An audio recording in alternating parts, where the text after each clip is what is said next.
McSally, you seem to always anticipate my questions.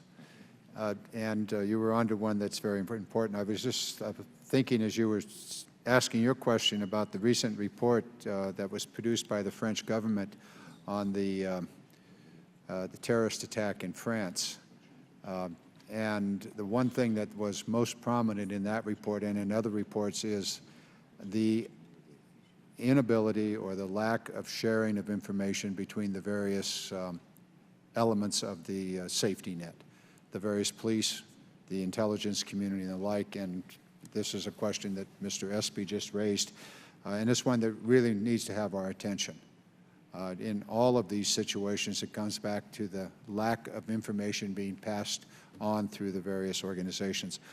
Leaving that aside, which does require our continued attention, I want to go to an issue that I know you raised, Mr. Espy, and that is the funding for port security. We heard from the earlier testimony from the the Customs and Border Patrol, that they needed additional funding. I think they talked some 500 personnel. It wasn't clear where they needed to use that.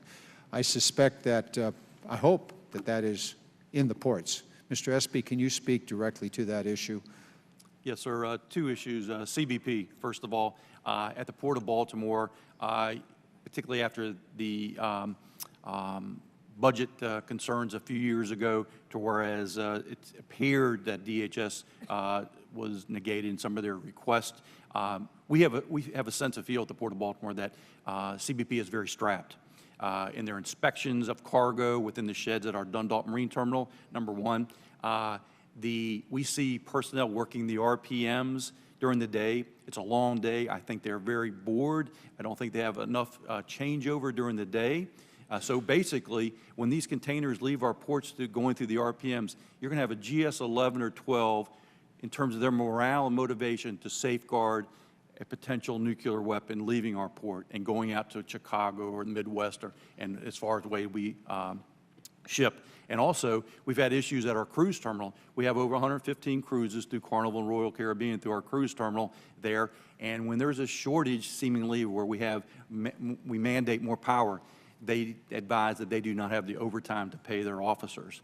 So that's a concern. So that's where you see that CBP is going to start potentially charging port operators for extra services to include the RPMs. We've been advised that if the RPMs are replaced, that it will be the port operator paying for those and not CBP. So right now we're going through the maintenance phase. So those are concerns. Secondly, the Federal Port Security Grant Program, we live and die by that. That's our physical security. We would have no physical security at the Port of Baltimore, at least not in the realm that we have now, which we feel we have one of the most innovative physical security programs in the country. We would be in desperate needs. The state budgeting for that, right now, when we receive a match or a grant, it's 25%. So the state's ability to cover the physical security necessary is very difficult and short. So we would hope that that program would stay intact. And also, we see I'm going to interrupt you because I'm out of time, nearly out of time. I would appreciate it if your association, the Port Security Association, could develop a specific memo to us on those kinds of shortcomings, and it's nationally as well as with the Port of Baltimore. A final point is that the security through layered operations, beginning way off in Kazakhstan, all the way back home, becomes really important. There's a funding issue in each one of these layers, and we really need to get at the funding issues, as well as the efficiency of those particular units along the way. And so these kinds of hearings are very, very important, and particularly important that we do the combined hearing that the two chairmen have put together here. That's really an important piece of this, so that at least we're coordinated and knowledgeable with what we're doing here.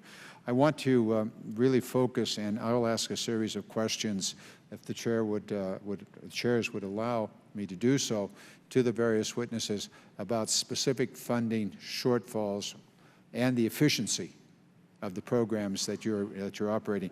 Final point is, Mr. Kavanaugh, you've been here twice, and you've talked about a specific type of detection device. We had earlier Ms. Harrington from NNSA here, Now, as far as I know, Los Alamos is part of NNSA, and I'm curious, and I will get into it from Ms. Harrington as well as from you, about your device and the applicability of that and the utility of that particular mechanism that you've talked about as a detection mechanism. And so with that, I yield. Thank you. The gentleman, Mr. Gibb.